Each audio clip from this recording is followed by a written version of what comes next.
Hi guys, welcome to Aruna ಡಿಚ್ Kannada YouTube channel. So ಇವತ್ತಿನ ವೀಡಿಯೋದಲ್ಲಿ third year B option Kannada text book 3 text book 5ನಲ್ಲಿ ಬರುವಂತಹ ಬ್ಲಾಕ್ 3ನಲ್ಲಿ ಕನ್ನಡ ಘಟಕ ಅಂದರೆ ಲೆಸನ್ 18 ಕನ್ನಡ ಭಾಷೆ ವಿವಿಧ ಹಂತಗಳ ಬಗ್ಗೆ ಇವತ್ತಿನ ಲೆಸನಲ್ಲಿ ತಿಳ್ಕೊಳ್ಳೋಣ ಅಂತ ಹೇಳ್ತಾ, ಸೊ ವಿಡಿಯೋ ಏನುವರೆಗೂ ಸ್ಕಿಪ್ ಮಾಡಿ ನೋಡಿ. ಹಾಗೆ ಪ್ರತಿ ಪುಟವನ್ನು ನಾನು ಎಕ್ಸ್ಪ್ಲೇನ್ ಮಾಡಬೇಕಾದ್ರೆ ನೀವು ಸ್ಕ್ರೀನ್ಶಾಟ್ ತೆಗೆದುಕೊಂಡು ನಿಮ್ಮ ಎಕ್ಸಾಮ್ಗೆ ಓದ್ಕೊಳ್ಳಿ.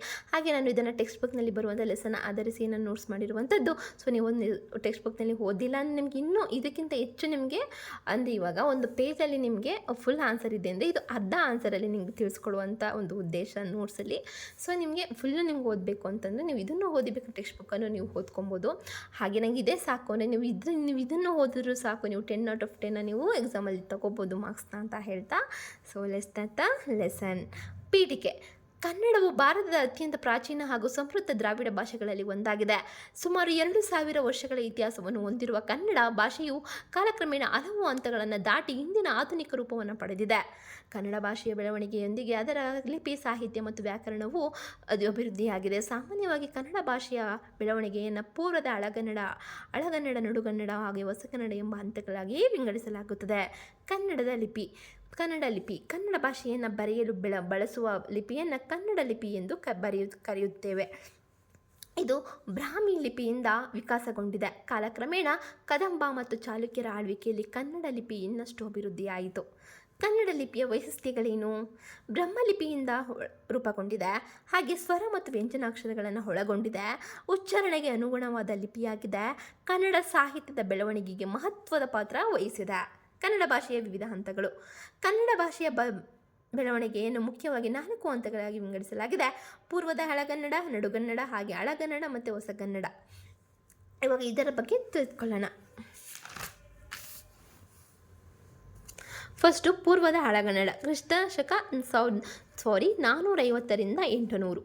ಇದು ಕನ್ನಡ ಭಾಷೆಯ ಆರಂಭಿಕ ಹಂತವಾಗಿದೆ. ವೈಶಿಷ್ಟ್ಯಗಳು: ಕನ್ನಡದ ಮೊದಲ ಶಾಸನಗಳು ಈ ಕಾಲಕ್ಕೆ ಸೇರಿವೆ. ಭಾಷೆಯ ರೂಪ ಸರಳವಾಗಿತ್ತು.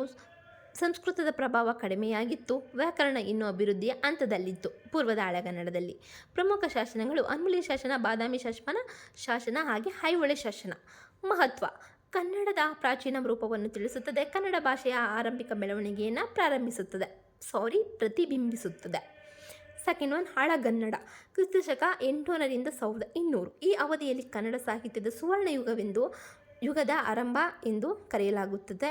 ವೈಶಿಷ್ಟ್ಯಗಳು: ಸಾಹಿತ್ಯದ ಬೆಳವಣಿಗೆ ವೇಗವಾಗಿ ನಡೆಯಿತು. ಸಂಸ್ಕೃತದ ಪ್ರಭಾವ ಹೆಚ್ಚಾಯಿತು. ಕಾವ್ಯ, ಪುರಾಣ ಮತ್ತು ವ್ಯಾಕರಣ ಗ್ರಂಥಗಳು ರಚಿಸಲ್ಪಟ್ಟವು.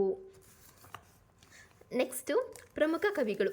ಆದಿಕವಿ ಪಂಪ, ಪೊನ್ನ ರನ್ನ. ಪ್ರಮುಖ ಕೃತಿಗಳು: ಕವಿರಾಜ ಮಾರ್ಗ, ಆದಿಪುರಾಣ, ವಿಕ್ರಮೋರ್ವಶೀಯ ವಿಜಯ. ಥರ್ಡ್ ಒನ್, ನಡುಗನ್ನಡ, ಕ್ರಿಸ್ತಶಕ 1200ರಿಂದ 1700. ಈ ಕಾಲದಲ್ಲಿ ಕನ್ನಡ ಭಾಷೆ ಮತ್ತಷ್ಟು ಸರಳವಾಗಿ ಜನಸಾಮಾನ್ಯರ ಬಳಕೆಗೆ ಬಂದಿತು. ವೈಶಿಷ್ಟ್ಯಗಳು: ವಚನ ಸಾಹಿತ್ಯ ಮತ್ತು ಭಕ್ತಿ ಸಾಹಿತ್ಯ ಬೆಳವಣಿಗೆಯಾಯಿತು. ಹೊಸ ಕಾವ್ಯ ಪ್ರಕಾರಗಳು ಹುಟ್ಟಿಕೊಂಡವು, ಹಾಗೆ ಭಾಷೆಯಲ್ಲಿ ಸರಳತೆ ಹೆಚ್ಚಾಯಿತು. ಪ್ರಮುಖ ಕವಿಗಳು: ಬಸವಣ್ಣ, ಅಲ್ಲಮಪ್ರಭು, ಅಕ್ಕಮಹಾದೇವಿ, ಕುಮಾರವ್ಯಾಸ. ಪ್ರಮುಖ ಕೃತಿಗಳು: ವಚನ ಸಾಹಿತ್ಯ, ಕುಮಾರವ್ಯಾಸ, ಭಾರತ. ನಡುಗನ್ನಡದಲ್ಲಿ ಈ ಒಂದು ಸಾಹಿತಿಗಳು ಹುಟ್ಟಿಕೊಂಡವು. ಹೊಸಗನ್ನಡದಲ್ಲಿ ಕ್ರಿಸ್ತಶಕ 1700ರಿಂದ ಇಂದಿನವರೆಗೆ. ಇದು ಆಧುನಿಕ ಕನ್ನಡ ಭಾಷೆಯ ಹಂತವಾಗಿದೆ. ವೈಶಿಷ್ಟ್ಯಗಳು: ಗದ್ಯ ಸಾಹಿತ್ಯದ ಬೆಳವಣಿಗೆ, ಪತ್ರಿಕೆ, ಕಾದಂಬರಿ, ಕಥೆ, ನಾಟಕ ಮೊದಲಾದ ಹೊಸ ಸಾಹಿತ್ಯ ಪ್ರಕಾರಗಳ ಉದಯ. ವೈಜ್ಞಾನಿಕ ಮತ್ತು ತಾಂತ್ರಿಕ ಪದಗಳ ಬಳಕೆ ಹೆಚ್ಚಾಯಿತು. ಆಧುನಿಕ ಶಿಕ್ಷಣ ಮತ್ತು ಹೊಸ ಮಾಧ್ಯಮಗಳಲ್ಲಿ ವ್ಯಾಪಕ ಬಳಕೆ. ಈಗ ನಾವೇನು ಓದ್ತಿದ್ದೀವಿ ಇದು ಹೊಸಗನ್ನಡ. ಅರ್ಥ ಆಯ್ತಾ? ಪ್ರಮುಖ ಲೇಖಕರು: BN ಶ್ರೀಕಂಠಯ್ಯ, ದ ರಾ ಬೇಂದ್ರೆ, ಕುವೆಂಪು, ಶಿವರಾಮ ಕಾರಂತ, ಮಾಸ್ತಿ ವೆಂಕಟೇಶ ಅಯ್ಯಂಗಾರ್ ಮತ್ತು ಇನ್ನೂ ಮುಂತಾದವ ಕವಿಗಳು. ಕನ್ನಡ ಭಾಷೆಯ ಬೆಳವಣಿಗೆಯ ಮಹತ್ವ: ಕನ್ನಡವು ಭಾರತದ ಶಾಸ್ತ್ರೀಯ ಭಾಷೆಯಾಗಿದೆ. ಸುಮಾರು 2,000 ವರ್ಷಗಳ ಇತಿಹಾಸ ಹೊಂದಿದೆ. ಸಮೃದ್ಧ ಸಾಹಿತ್ಯ ಮತ್ತು ಸಾಂಸ್ಕೃತಿಕ ಪರಂಪರೆಯನ್ನು ಹೊಂದಿದೆ. ಕಾಲಕ್ಕೆ ತಕ್ಕಂತೆ ನಿರಂತರವಾಗಿ ಅಭಿವೃದ್ಧಿಯಾಗಿದೆ. ಆಡಳಿತ, ಶಿಕ್ಷಣ, ಸಾಹಿತ್ಯ ಮತ್ತು ಮಾಧ್ಯಮಗಳಲ್ಲಿ ಪ್ರಮುಖ ಸ್ಥಾನವನ್ನು ಪಡೆದಿದೆ. ಉಪಸಂಹಾರ ನೋಡೋಣ. ಕನ್ನಡ ಭಾಷೆಯ ಪೂರ್ವದ ಹಳಗನ್ನಡ, ನಡುಗನ್ನಡ ಮತ್ತು ಹೊಸಗನ್ನಡ ಎಂಬ ಹಂತಗಳಲ್ಲಿ ದಾಟಿ ಇಂದಿನ ಸಮೃದ್ಧ ರೂಪವನ್ನು ಪಡೆದಿದೆ. ಪ್ರತಿಯೊಂದು ಹಂತವು ಕನ್ನಡ ಸಾಹಿತ್ಯ, ವ್ಯಾಕರಣ ಮತ್ತು ಸಂಸ್ಕೃತಿಯ ಬೆಳವಣಿಗೆಗೆ ಮಹತ್ವದ ಕೊಡುಗೆ ನೀಡಿದೆ. ಬ್ರಾಹ್ಮಿ ಲಿಪಿಯಿಂದ ವಿಕಸನಗೊಂಡ ಕನ್ನಡ ಲಿಪಿಯು ಇಂದು ವೈಜ್ಞಾನಿಕ ಈ ಸಮೃದ್ಧ ಲಿಪಿಗಳಲ್ಲಿ ಒಂದಾಗಿದೆ. ಬಟ್ ಇನ್ನೂ ಒಂಥರ ಖುಷಿ, ಇಂದಿನ ವಿಡಿಯೋದಲ್ಲಿ ಕೂಡ ಲೆಸನ್ 17 ಆ ಲೆಸನ್ ಮಾಡಬೇಕು ಕೂಡ ಏನೋ ಒಂಥರ ಖುಷಿ, ಯಾಕಂದರೆ ನಮ್ಮ ಕನ್ನಡದ ಬಗ್ಗೆ ಏನೋ ಹೇಳ್ಕೋಬೇಕು, ಓದಬೇಕು ಅಂತ ಇಲ್ಲಿಲ್ಲದ ಒಂದು ಖುಷಿ. ನನಗೂ ಆ ಖುಷಿ ಆಗ್ತಿದೆ, ಹಾಗೆ ನಿಮಗೂ ಆ ಖುಷಿ ಆಗಿರೋ ಹಂಚ್ಕೊಳ್ಳಿ ಕಮೆಂಟ್ ಸೆಕ್ಷನಲ್ಲಿ ಅಂತ ಹೇಳ್ತಾ, ಹಾಗೆ ನಿಮಗೆ ಎಕ್ಸಾಮ್ ಬಗ್ಗೆ ಚೆನ್ನಾಗಿ ಓದ್ಕೊಳ್ಳಿ. ಹಾಗೆ ನಿಮ್ಗೆ ಇಷ್ಟ ಆದರೆ ಲೈಕ್ ಮಾಡಿ, ಹಾಗೆ ನಿಮ್ಮ ಅನಿಸಿಕೆಗಳನ್ನ ಕಮೆಂಟ್ ಮೂಲಕ ತಿಳಿಸಿ. ಹಾಗೆಯೇ ಹೆಚ್ಚಿನ ವೀಡಿಯೋಸ್ಗಾಗಿ ಸಬ್ಸ್ಕ್ರೈಬ್ ಮಾಡಿ, ಹಾಗೆ ಆಲ್ ನೋಟಿಫಿಕೇಷನಲ್ಲಿ ಕ್ಲಿಕ್ ಮಾಡಿ ಅಂತ ಹೇಳ್ತಾ, so see you the next video. Bye, take care.